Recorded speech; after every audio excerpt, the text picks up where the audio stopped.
سعودی عرب نے اپنے آقاؤں کو خوش کرتے ہوئے یعنی امریکہ اور یورپ کو خوش کرتے ہوئے تبلیغی جماعت پر پابندی عائد کر دی۔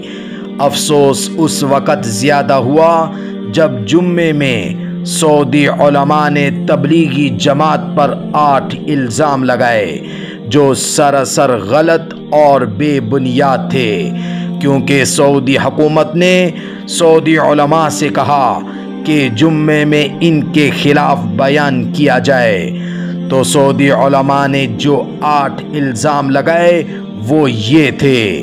نمبر 1، تبلیغی جماعت سنت کے خلاف کام کرتی ہے، جبکہ یہی جماعت سب سے زیادہ سنت پر عمل کرتی ہے۔ نمبر 2، تبلیغی جماعت اپنی بیعت کرواتی ہے، جبکہ اس جماعت نے کبھی بھی اپنی بیعت نہیں کروائی کسی سے۔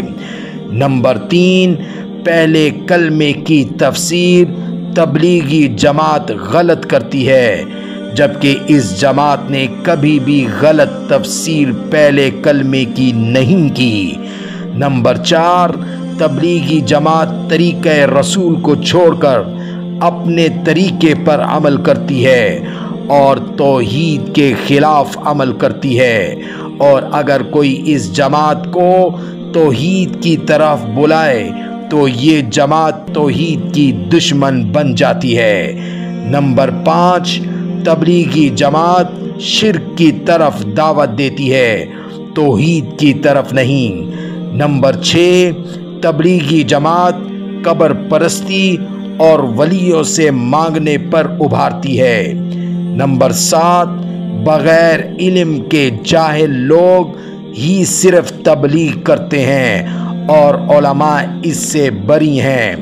نمبر 8، 3 دن مہینے میں اور 40 دن سال میں لگانے کو یہ جماعت لازم سمجھتی ہے، جبکہ تبلیغی جماعت اس کو لازم نہیں سمجھتی۔